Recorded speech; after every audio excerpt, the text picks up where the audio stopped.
Hey everyone, I am super excited to see you all today and to have incredible guest speakers. Naomi and Ciera are incredible practitioners in their own right of naturopathy and witchcraft, and they are going to be teaching us the intake on how to look after our intuition and how to look after ourselves as empaths in this world that we're venturing. We are all healers in here, we are all readers, and we need to look after our energy. And I think that it's so important that we have ongoing education.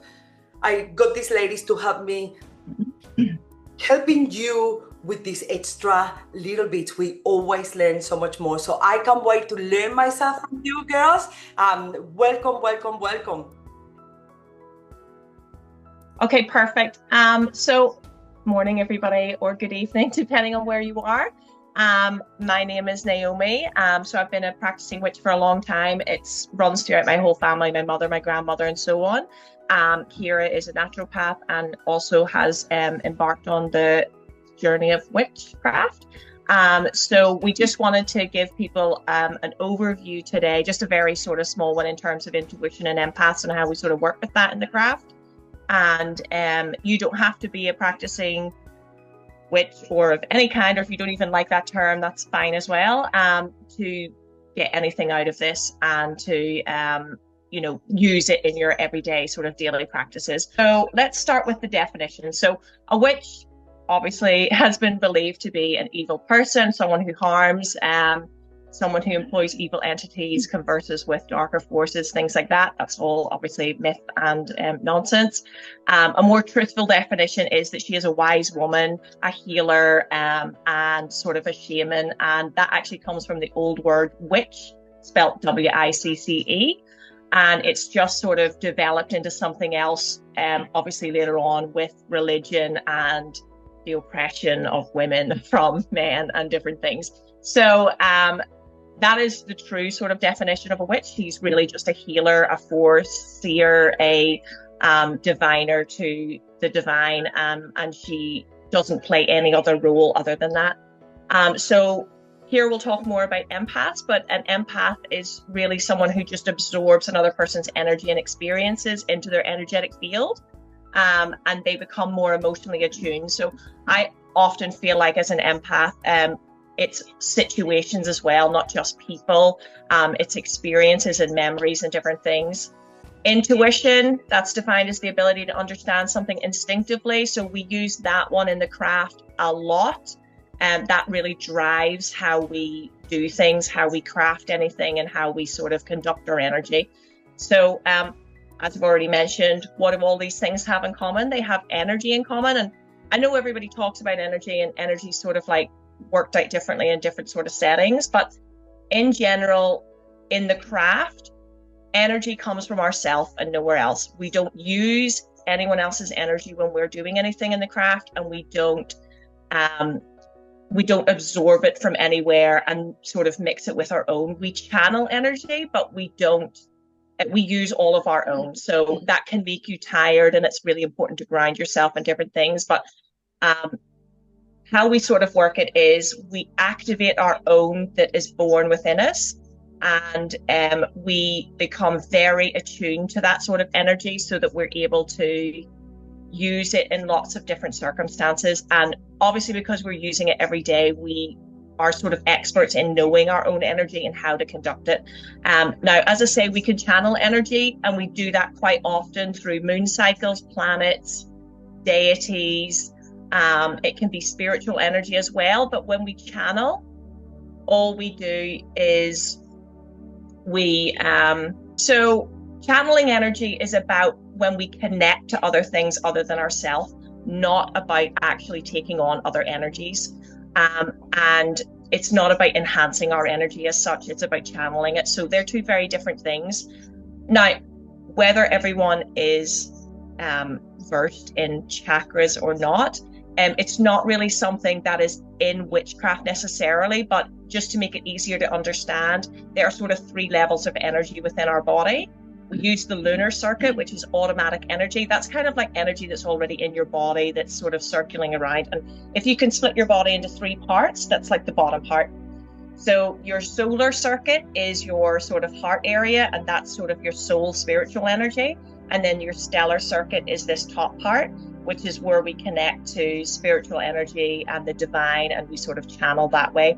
All together, it makes up just our entire energy, but that's how it's sort of split between the 3.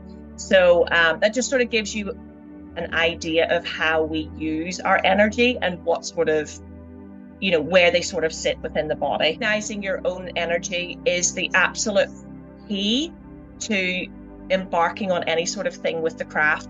And that's because we have to use it for everything, like everything. So you need to know what color it is.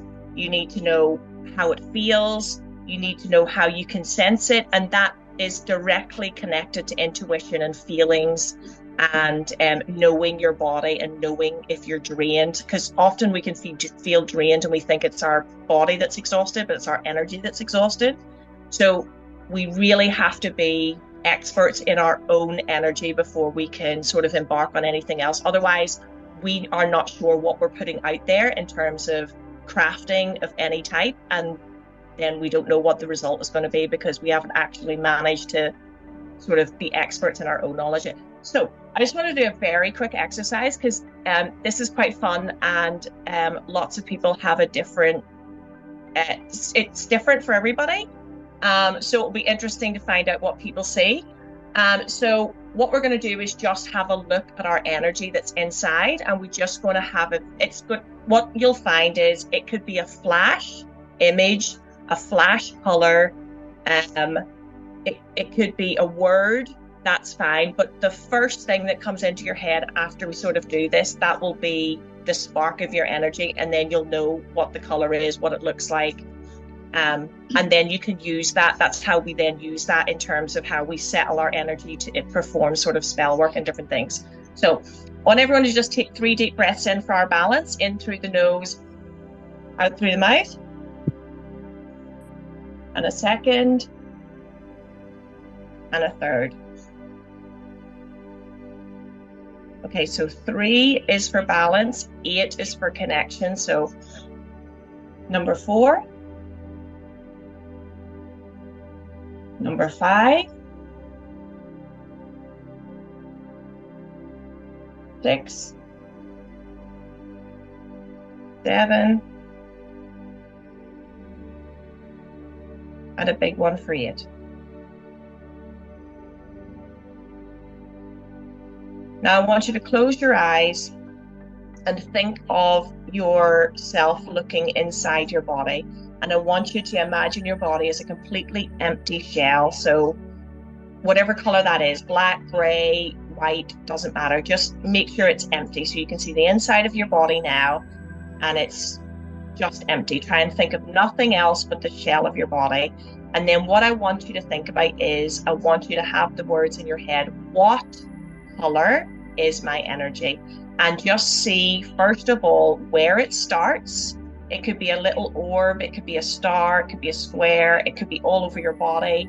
Something should pop up somewhere in your body, and it should be very quick, and it can be a flash image, that's fine. And it should have a color attached to it. So if you're finding it hard to just have that image, just keep saying to yourself, what color is my energy? What color is my energy? What color is my energy?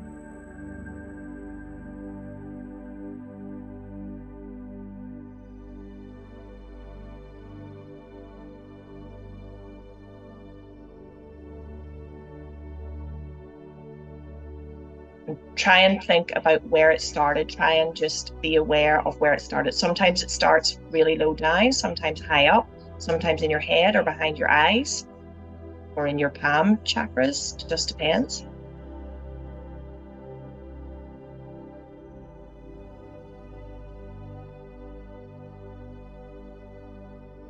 And just slowly come out of it and open your eyes again. Did anybody have any strange?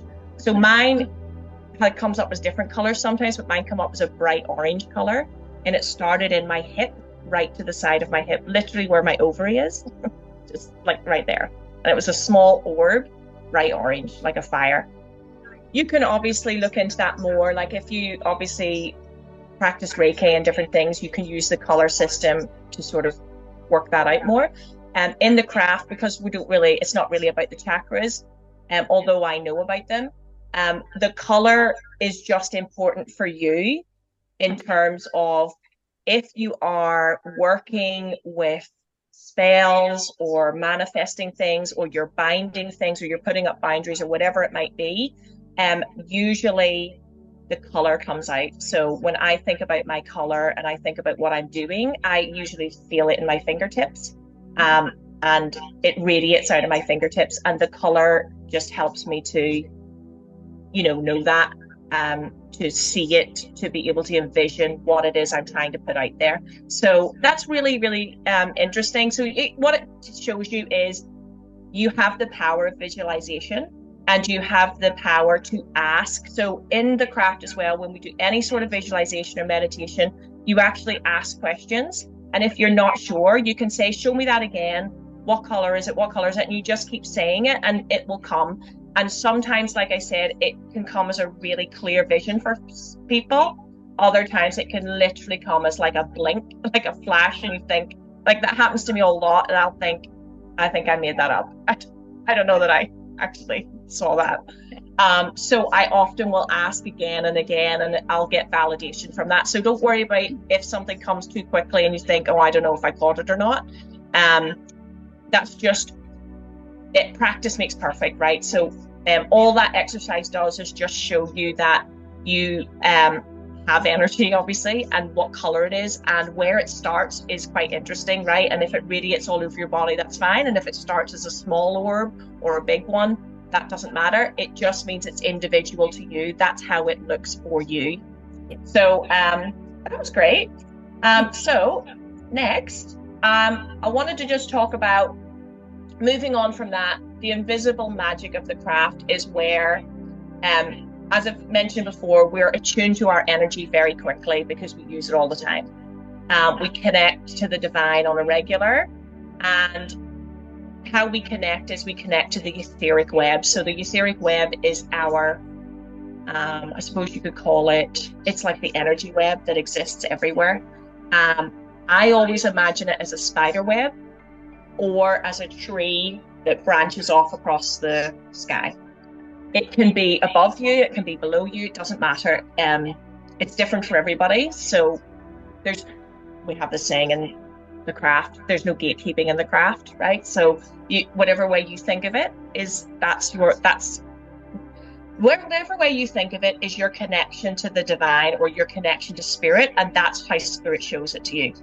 So that's how you have to understand it. That's why there's no gatekeeping in the craft. Just one person's vision is different to your vision. It doesn't matter, because you pick up images differently and you interpret them differently. So if they show you it as something, then that makes sense to you. I see spiders as weavers, so that's why I see it as a web. And if I go into any sort of visualization, I always see that. So the etheric web is energy that we connect to, and if we create any sort of change in our lives, we connect to the etheric web. So how you imagine it is, if we find the right thread, for example, we can create change on the other side. And if we find the right frequency of that energy, like we're manifesting a job, or we're manifesting good luck or money or whatever it is. Now, we obviously have to do things in the real world to help that.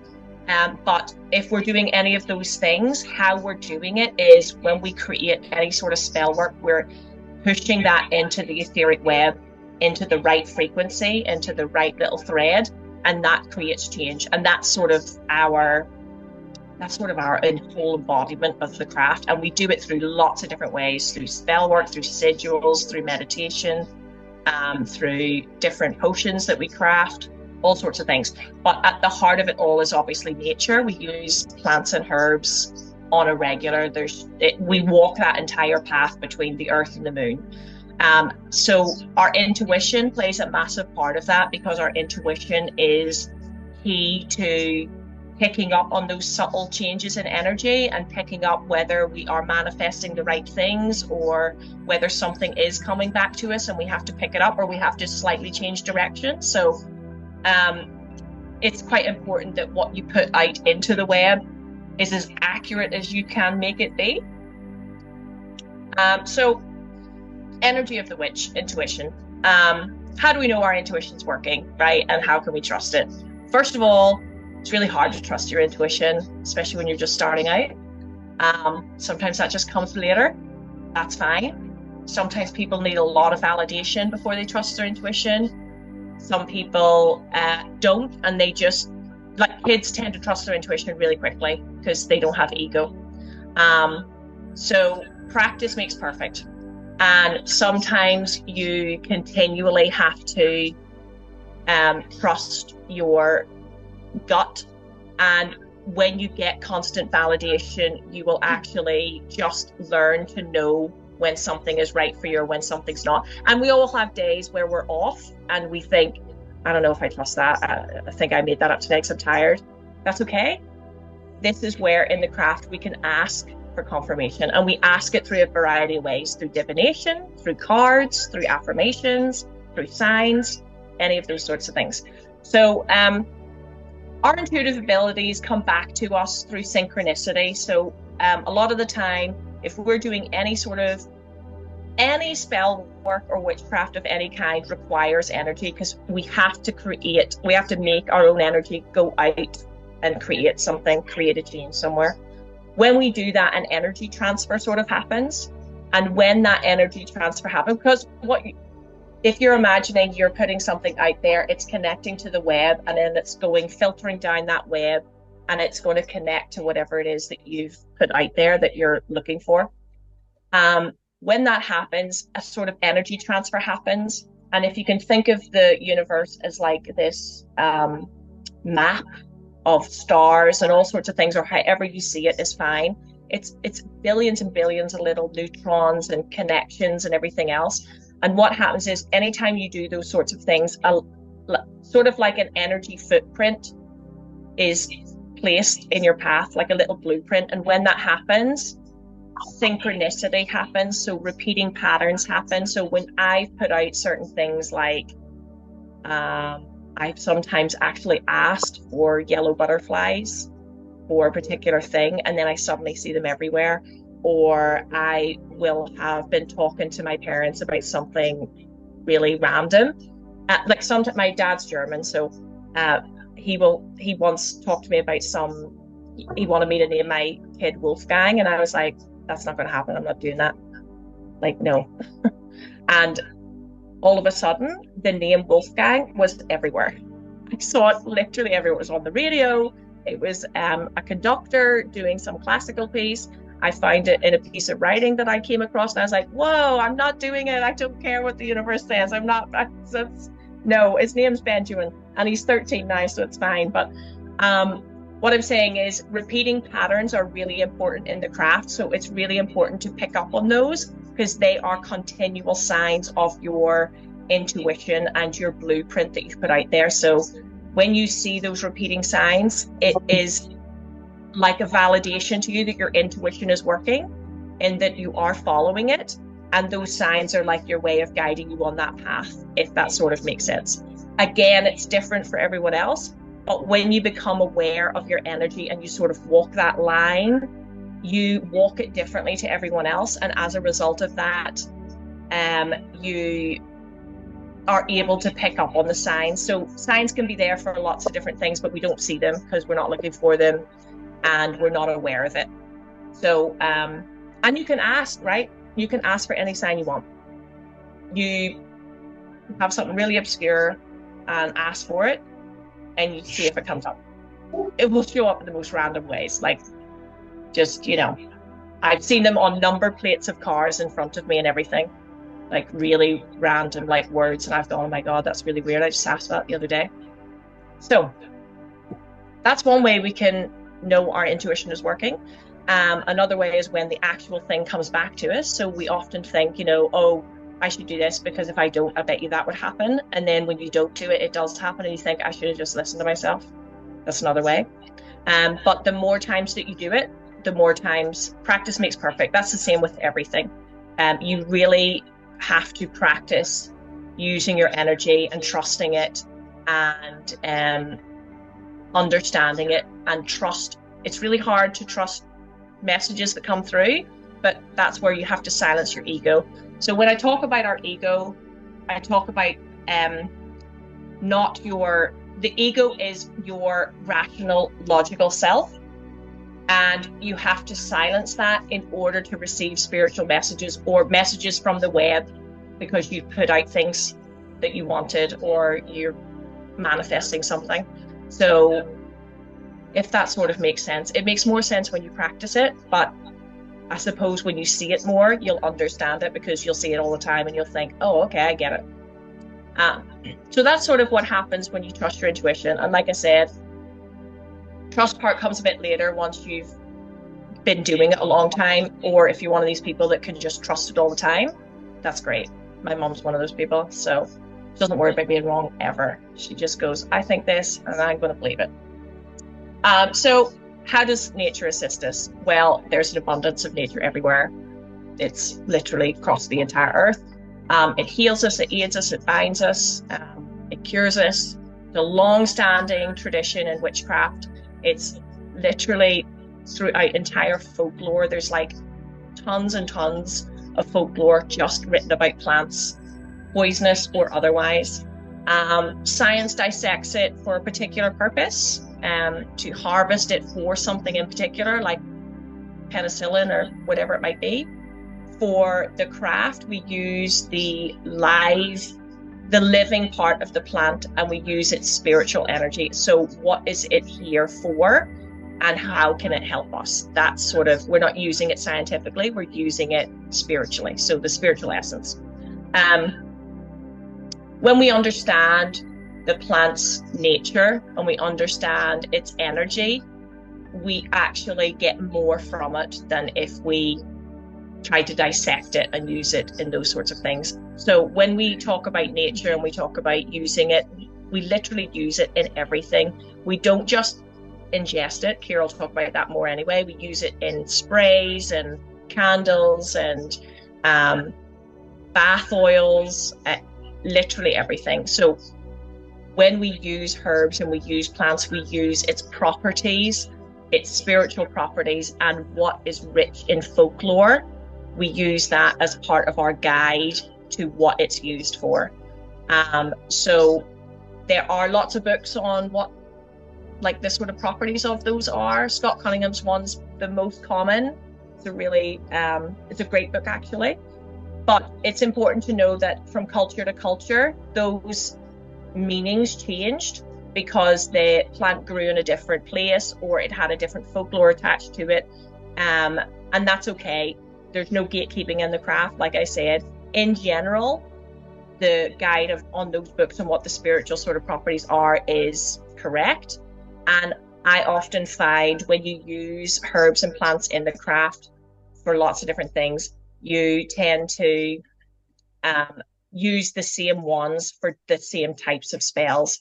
And that's because if those spells work and if it sort of helps you and it enhances what you're doing, then you tend to go back to it each time. And if it doesn't, you sort of leave it by the wayside. So how can we use these sorts of things? Well, we use them different ways: tinctures, balms, teas, baked breads. That's a big one. We do those on the Sabbats. And we use them a lot for offering to spirit. So anything we're doing with deity, which comes in everything that we do, we always leave some sort of offering, be it incense. And don't forget, we're doing that all the time already, right? We're doing it when we're lighting candles from dusk and different things. All of them, if particular smells that you like, all of those things are important to you. So when we talk about our energy and we talk about the way of the craft, our five senses are really important. So if you have a particular smell that you like, or a particular candle, a smell that you like, or color that you like, those are all really important. Those are keys that are for you individually, that are to help you increase and enhance your energy. So as you said earlier, when you we're doing the energy exercise and it comes up in different colors or it comes up in different shapes. Those are really important to know those things, because that is how you discover your own power within you, is knowing what does it look like, what does it smell like, what color is it, what shape is it, how does it come out when I do anything. Those are really, really important. That is the only way that you can sort of embark on the craft and sort of get really good at it. And everyone is capable of doing it, by the way, absolutely everybody. I think it's just sort of built into us as women. But so think about that, right? Think about particular smells that you really like and say to yourself, why do I really like that smell? Does it empower me? Like, when I smell it, does it make me feel like, well, how does it make me feel? And why do certain smells put you off, right? Why do you smell certain things and go, oh God, I hate that smell? Those are things you should stay away from. So again, this is what we do in the craft as well. If a certain smell I don't like, I don't use it no matter what its spiritual properties are, because to me, there's something in me, or there's something inside my energy that doesn't like it. So it's not going to benefit me. Different plants and herbs that we can use for protection of our intuition. So when I say our intuition is really our entire energy, because it drives everything. Our intuition is how we foresee things. It's how we interpret messages. It's how we literally live our lives. So it's really important to protect it. Like, it is the absolute number one thing in the craft, is protecting your energy. Just because you protect it and put up boundaries does not mean that you can't still be an empath. It does not mean that you can't still pick up things. It just means that you have your own boundaries so that you don't end up drained, you don't end up mixing it with toxic sort of things.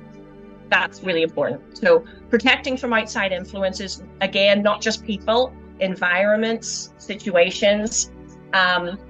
Lavender, gardenia, and jasmine, these are really good for protection, inducing any sort of meditation or visualization, and enhancing your intuition.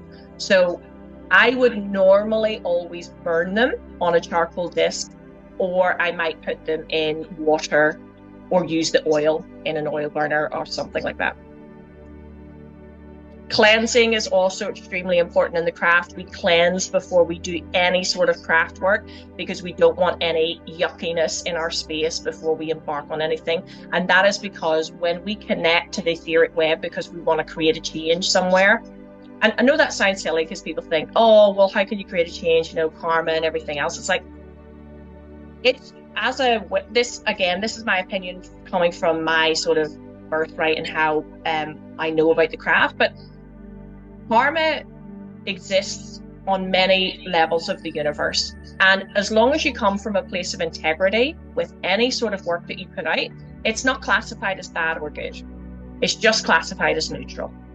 It's your integrity that matters as the practitioner. And I'm sure that is the case when you do any sort of energy work. Okay, so you come from a place of integrity. It's not classified as good or bad or light or dark. There's sort of no such thing. Even a binding that you might do is the same thing. When you do a binding, you're putting up a boundary that says, you cannot cross this for various reasons that I put in place. And we use the craft, and we use plants, and we use herbs, and we use our energy to enforce those boundaries, to make sure that they're not crossed. So cleansing is really important, because like I say, when we put something out there and we want to connect to that particular thread in the ether, we want to make sure that there is nothing else tethered to us that might affect that. So we have to make sure we're cleansed. Sage is great. We use sage to literally neutralize all energy. It's used all the time, but that's sort of a given with everybody. So cleansing and enhancing the psyche, facilitating divination and meditation. Lemongrass is amazing for that. Camphor and myrrh, they're very strong smells. Myrrh is not my favorite. I prefer lemongrass over myrrh, but some people don't mind the smell, but it's quite strong.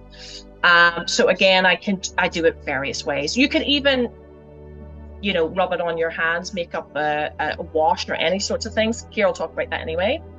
And then we have star anise, that's used quite a bit. Calendula and honeysuckle, it increases psychic abilities. and protects your aura. So again, I only chose 3 because, again, in the craft, you don't need to use a ton of different herbs and plants. 1 or 3 is sort of the maximum that you need to use. You don't want too many things going in there and not being able to control the outcome. You want to keep it nice and small, and your focus and your energy is really important in it. So again, I would usually burn that in a candle, or I would just have it in an oil burner or something beside me, spritz it on myself. So one very last thing, and then I'll pass over to Ciera. Connecting to the etheric web, it's very easy to say, right? I talk about it and you think, well, okay, great, but how do we do that? As witches, we seek out the sort of magical and the ethereal on a given day, all of the time. And what we sort of call this part in our head, our subconscious, is like the witch's dream, or the dreamlike state, or call it whatever you want. And it is the space where everything happens, all your visualizations, all your meditations, anytime you want to ask any questions, it all happens in this area. So when we do that and we want to go into that sort of subconscious state, it is in between where we're in our conscious self and daydreaming. So it's sort of in between that sort of space. That's quite hard to get into. Again, practice. If you practice meditation, you can go into it really quickly. If you don't, it can be quite hard. There's no way around that. I did get a good tip once that if you are doing any sort of visualization meditation and your mind's very busy and things keep coming in and out, you can use your inner monologue to keep you on track. So you can say things like, I am walking towards an open door. I am going into the open door. And that keeps your mind sort of going into the place you wanted to go to, instead of just, you're thinking about cooking and then you're like, oh, that shouldn't be in there. Out you go. So connecting to your witch's space, or your dream, or your subconscious, however you want to call it, that's how we connect. And when we do any sort of spell work, if we're looking into a flame, or we're scrying, or we're closing our eyes to do it, we are really activating that subconscious sort of mind space, and that is what is thrown into the universe, along with everything that we've created in front of us, our spell or whatever it might have been. So just to finish this off, I want to see if everyone can sort of like access their witch's dream. And again, it will look totally different to other people. That's fine. If it's a church, or a school, or a big massive open building, or a derelict forest, that's all fine. So I want everyone to just close their eyes and take 3 really deep breaths in. So in through the nose, out through the mouth. Number 2, in through the nose, out through the mouth. And number 3, in through the nose, out through the mouth.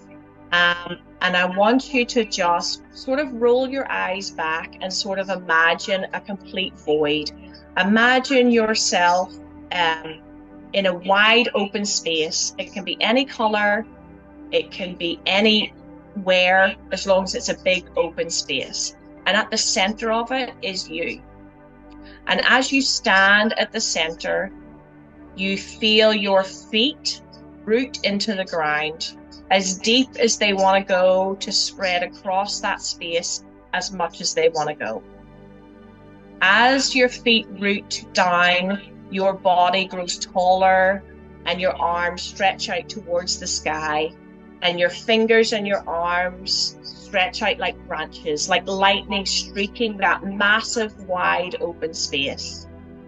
And they're going to go as far as they can. And they're going to grow as many branches and leaves and berries, anything you want. It can look however you think it looks. This is your inner tree. This is your connection to the earth, to below, to above. This is how you connect to the world tree. This is how you connect to the etheric web.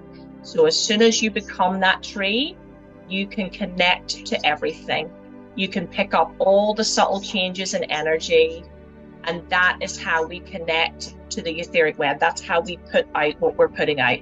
So when you're in this space, you are automatically given permission to access the web, you're automatically given permission to speak with deity or visualize whatever it is that you're looking to visualize. So when you're doing those sort of spatial awarenesses, this is where you're in this open space, and you can create it however you want. Nobody can get in there. It's just you. And then if you just take a deep breath in and deep breath out and see yourself just shrinking back down to you and just floating back out of that space, and then you can open your eyes and you're back.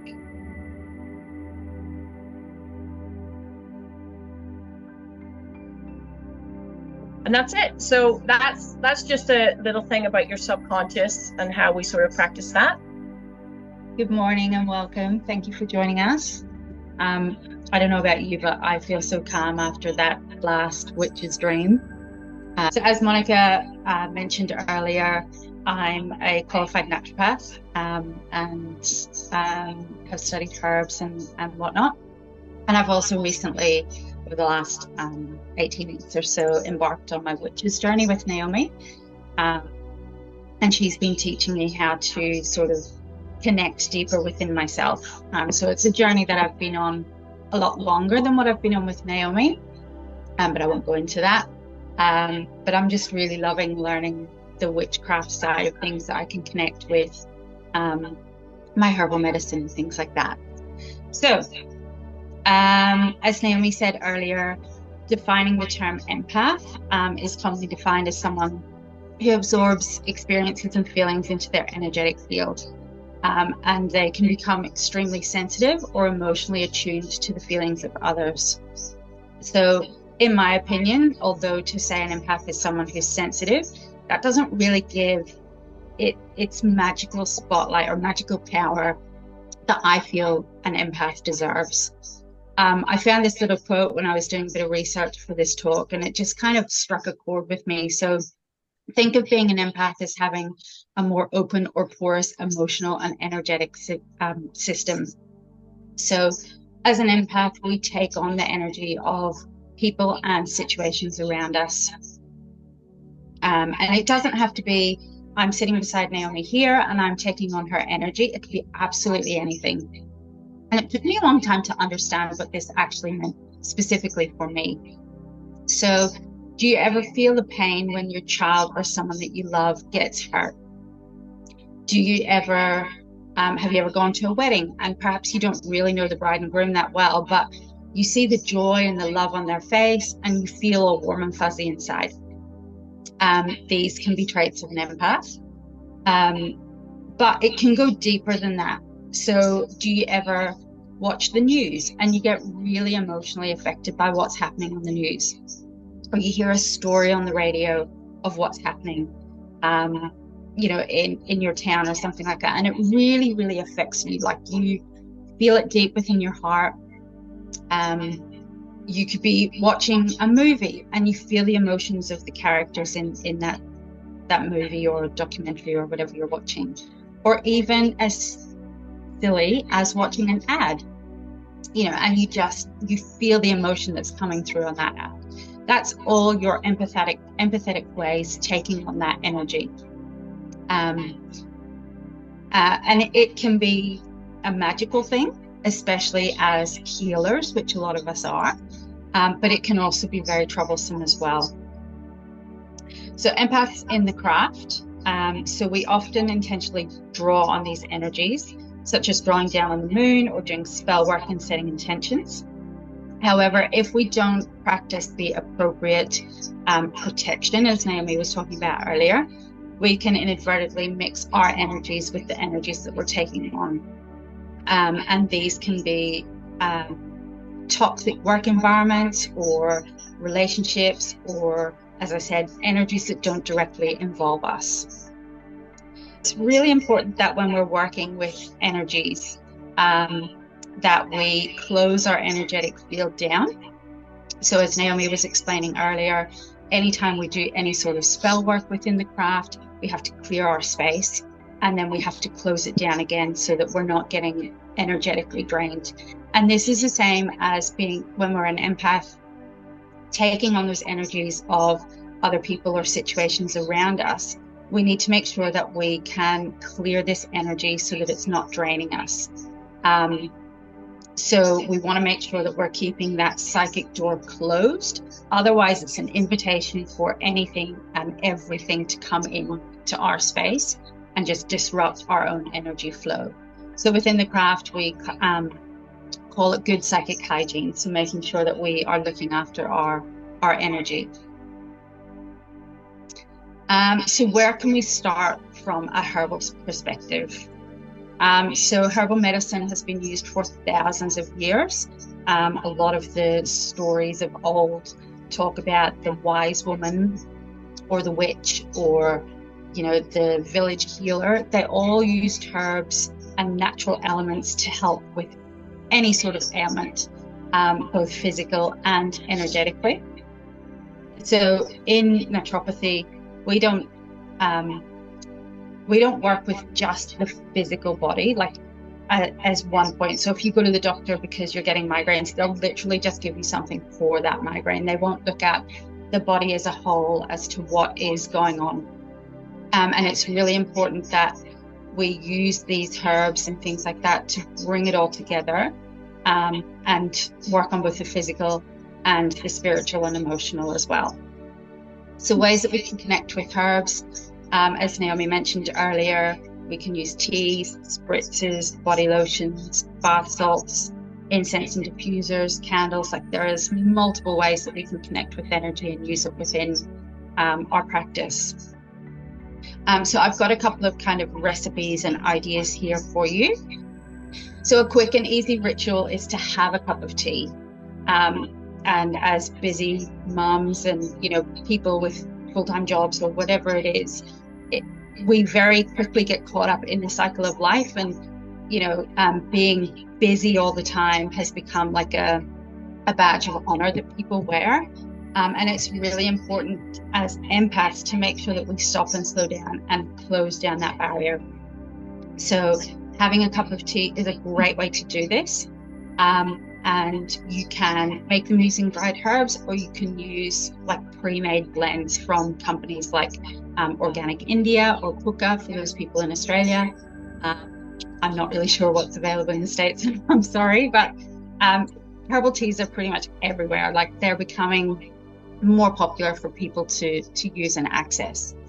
So I've got some of the more common ones there, which are really good to use energetically. So holy basil, sacred basil, or tulsi as it's often known, is a very powerful adaptogen, which is great for managing stress and emotional fatigue. So in the naturopathic world, one of the herbal compounds is adaptogenics, which are all for your nervous system to help calm and soothe it down. So holy basil or tulsi is amazing for that.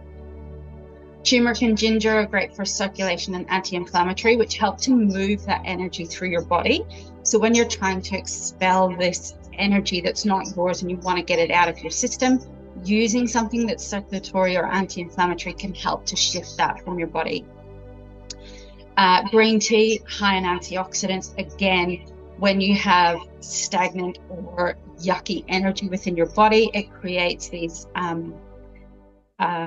oxidation within your body, which can then lead to illnesses and things like that. So antioxidants helps to kind of dispel that.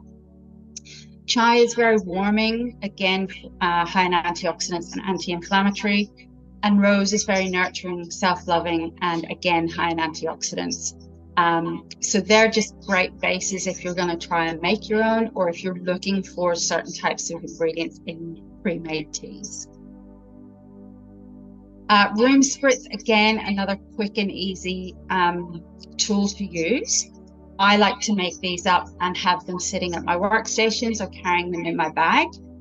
So have you ever been in a room with someone and you just, like, the energy feels really yucky in that room? Or you've got off a phone call to someone at work and you're just like, oh, I just feel really like tight and pumped up. And a room spritz is something that's really good to just shift that energy that's floating around you. Especially when you can't get the stage out and smoke it at your desk. That might be frowned upon if you set off the smoke alarms at work and the fire brigade come. You might get a hefty bill. After your boss comes to talk to you and you're like, 1 second. Toxic energy everywhere. That's it. And these are super easy to make. So all you need is a glass bottle, preferably a brown glass bottle, distilled water. As witches, we like to use moon water. And then I use essential oils in with this. And I just make little small bottles so that I can change it up whenever I need to, or as I said, they're easy to carry around, but I just have a little crystal sitting on my workstation, and then I have a little spritz bottle sitting beside that. And some people will come in and go, oh, what's that smell? I'm like, oh, it's just, I'm just clearing the air, and okay. And they don't really question me about it, which is great. So the recipe that I've given here is just a calm and soothe room or body spritz. So because it's just water and essential oils, you can spritz it in the room, or you can spritz it. I like to spritz it just above my head here, around my crown chakra, and just allow it to kind of disperse over me. And as I spritz, I take 3 deep breaths just to kind of really instill that within my body. So here we've used lavender, calming, rose, nurturing, clary sage is clearing, and frankincense is stress reducing and negative emotions. So it helps clear all of that. Bath salts or body lotions is another great one. They can take a bit longer to use, or they can be really quick. So I'll give you a tip once I've gone through this. So I don't actually have a bath in my house, so I can't do a bath with bath salts, but I like to make this up and have a foot soak. So if I've had a really crappy day and I just need to relax and unwind, I'll make my herbal tea, and I'll put some of these bath salts into a little basin and just have sit for 10 minutes, drink my tea with my feet in the beautiful salt water, and just allow the lavender and stuff to diffuse in through my body. You can also add some magnesium to the bath salts as well, if you need an extra top up from the Epsom salts. I like to use the flakes because they just dissolve better, and you're not putting your feet or lying in a gritty bath. If you don't have time for something like that, another great tip that I like to do is a body boost. So I use jojoba oil. I'm very time poor in the mornings, so I'll put 3 squirts of jojoba oil in the palm of my hand. I'll use my essential oils. Usually I use a blend. 3 drops into the palm of my hand and literally rub it together, pat it all down my body, and then I start at my feet and I rub it all in and work my way up. And as I'm rubbing it in, I thank my body for everything that it does for me. And I bless my body to get me through the day.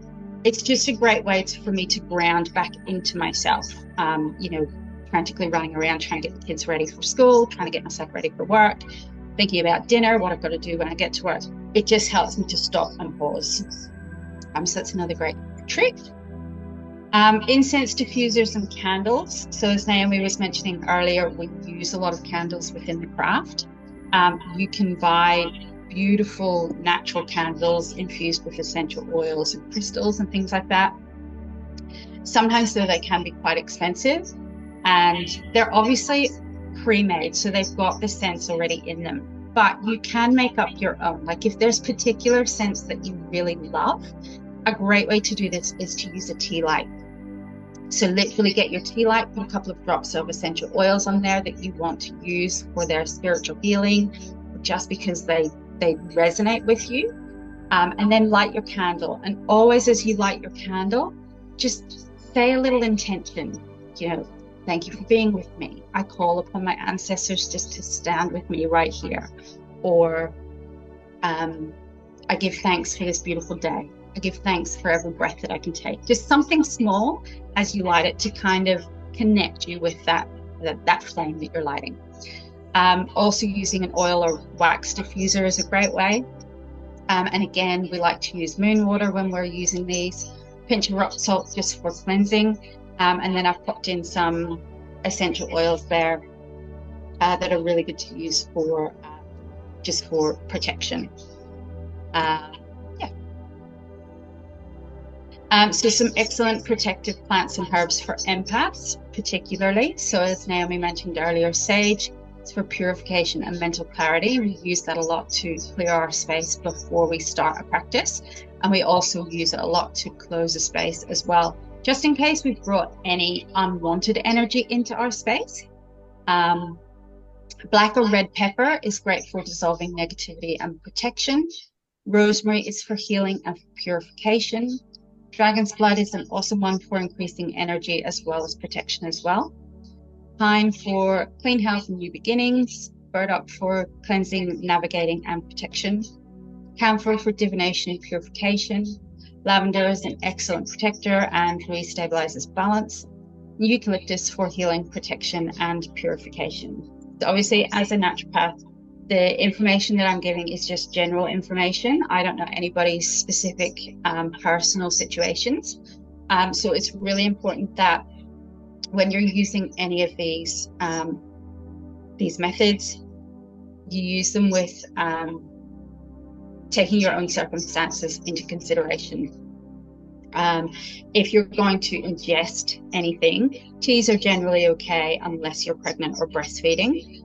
But if you're going to ingest any sort of herbal medicine, I do highly recommend that you chat with a naturopath or a herbalist so that they can find out what you wish to gain from using that herbal medicine and also allow them to dose appropriately. I'm not a massive fan of just going into a health food store and buying herbal supplements off the shelf, because there is a lot of contraindications that you need to take into consideration. But I don't know what it's like in South Australia, but especially up here in Queensland, a lot of people who work in health food stores are qualified naturopaths or herbalists. So I do recommend that you have a chat with them before you actually take anything. I did just want to quickly jump in. So I haven't done a slide on tinctures. So this is like taking the liquid form of herbs. Again, because I don't want people to actually go and, I mean, you can't just buy tinctures off the shelf, but I want you to be responsible if you're using any of these. So I mentioned earlier about adaptogenic herbs, which help to increase body resistance and adaptations to physical, emotional, or environmental stressors. So some of the ones that you may not have heard of, like they're a bit kind of left of field, you may see them in some of pre-made supplements. So we have astragalus, ginsengs, so Siberian and Korean ginsengs, gochicola, rhodiola, schisandra, shatavari, and withania. Now within that, we also, as empaths, we want to look for tonics which help to give us energy as well. So the adaptogenic will help calm our nervous system, but we need to refill that with some energy for our body as well. So we look for tonics. So out of that, all of them bar two, so gochicola and schisandra are not tonics, but they are adaptogenics. So if you're chatting with any naturopaths or anything like that, those are definitely key herbs that you want to look out for if that's what you're after. Also, to ensure that you're connecting with the plants spiritually. So obviously from a naturopathic and herbal point of view, it's very scientific. They are breaking down the plants to get the molecular structure that's going to do what it needs to do. But from a spiritual point of view, it's very important that you connect with the plant spirits as well. And in order to do that, I highly recommend that you source any of your items from reputable suppliers. So it's very easy to go down to the $2 shop and buy your essential oils from there. I encourage you not to, because they are literally full of rubbish. And you need to be sure that you're using pure, unadulterated herbs and plants for any sort of spiritual work, so that you can actually connect with it to the highest level. Thank you for your time, but I would love to invite you to go through a final meditation. So you can either, while we're doing this meditation, you can either close your eyes or you can watch the screen. So we'll flick through. I'm going to use a number of plants to help you connect to plant spirit, and I'm going to align that with each of the chakras within your body as well. So it's completely up to you what you prefer to do. Let me just grab this. So the beautiful picture here is of the Celtic goddess. So I'm going to call upon one of the Tuatha De Danann, which is the ancient Celtic goddesses and gods. And I'm going to specifically call upon Arvid, who is a Celtic goddess of healing and herbs. And she is believed to have hidden wisdom and knowledge of herbs. And I invite her to be with us as we help us connect to each herb and flower as we go through this meditation. So I invite you now to either close your eyes or take a soft gaze at the screen. Our breath draws energy in and it releases it. Take a deep breath in and feel the flow of energy into your body. And then as you breathe out, feel your body relax a little further. Take another breath in, and as you release it out, relax your shoulders just a little bit more. Allow your breath to settle into its natural rhythm and draw your attention to your crown chakra, sitting just above the top of your head. Here, visualize a field of lavender. Beautiful, tall stalks of lavender, blowing gently in the breeze, standing tall, reaching high into the sky, just like the energy flowing from the top of our heads, traveling up and beyond, connecting with a calm, confident, and peaceful energy. Feel the warm air and the scent of lavender waft around you. Here we can understand our connection to Source and embody our crown chakra through the empowering flow of lavender. Now we bring our attention to our third eye chakra, the area in the center of our forehead. Here we begin to see and connect with mint. Breathe in the refreshing scent of mint, clear and insightful. And as we breathe out, we release any stagnant energy we may be holding on to. Mint helps us to clear the fog, allowing our life to come into focus, seeing it deeper than we had ever seen it before. We see it as it is, not how we wish it to be. We see ourselves in complete wholeness. We see truth, and in that truth, we see wisdom. In our mind's eye, hold the deep green and purple mint leaves that allow us to embody natural inner guidance. Pay attention to any thoughts that first enter the mind. These are the thoughts that our spirit wants us to pay attention to. They want us to walk forward into the future with strength, healing, and protection. Moving on to the next energy center of our body, the throat chakra, we can feel the sweet taste of red clover coating our throats with its healing properties, soothing any inflammation and opening our vocal cords, allowing our inner truth and hidden emotions and thoughts to come forward to the surface. Here we let them out. See yourself lying in a field of soft clover, looking up at the bright blue sky, where you feel safe, warm, nurtured, and you learn to speak again. Red clover helps us find the words to tell the stories and to express them to others in a way that they may understand us. Embody red clover so that you may communicate in a soft and gentle manner. Feeling warm and safe, we move our focus onto the center of our chest to our heart chakra. Visualize a thorny bush, and buried beneath the thorns grow the most symbolic flower in the world, the rose, with its sweetest scent captivating love in our lives, the precious keys to our soul. Here at our core, we learn to embody all the gifts this flower has to offer. We allow love, forgiveness, acceptance, and joy to exist freely and uninhibited by the constraints of the outer world. Here we can hold hope and exist simply to cover the earth with the sweet scent, soft scent, pink blooms of our heart.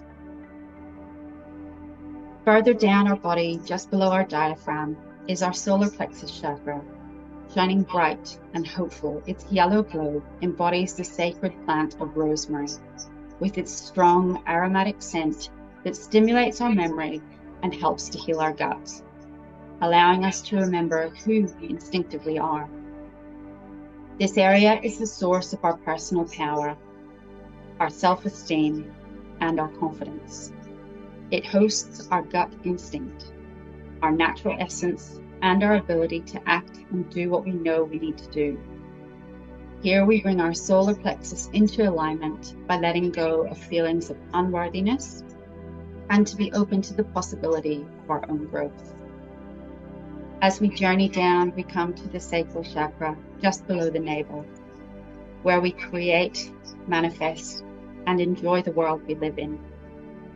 It's here we connect with the sensual orange blossom of calendula, with its delicate petals that hold an abundance of healing properties that spend their days soaking up the sun's beautiful rays. Imagine lying in the heat of the sun, feeling its warmth on your skin as we relax and begin to daydream of the life we wish to create. Send these desires out into the world with manifesting blessings. With faith in the universe, we continue on lower to the root chakra, right at the base of our spine. Breathe in the earthy scent of sage. Imagine it is swirling around with its cleansing power, clearing out any toxins or stagnant energy that may be lingering. Just let it all go. Here we are completely connected to the deep red earth. We are stable, we are grounded, we are living in the present moment. We are secure in our existence, in our energy, in who we are, and we are secure in our connection to nature simply as we are. We are always connected through our body and our energy centers to the world around us and to nature. We call upon Herbal to make this connection stronger. We are part of something bigger. Breathing deeply, we'll work our way from the root chakra of sage. I am. Up to the sacral chakra, I feel calendula. To the solar plexus chakra, rosemary, I do. To the heart chakra, rose, I love. Up to the throat chakra, red clover, I speak. Onwards to the third eye chakra, I see mint. And finally back to the crown chakra, I understand lavender. We wish you an energized and balanced day. Carry the love and blessings that nature gives us and that we give ourselves. Connect to the energy within and around you, and so it is. Gently just breathe and come back into the room. And when you're ready, open your eyes. Relax.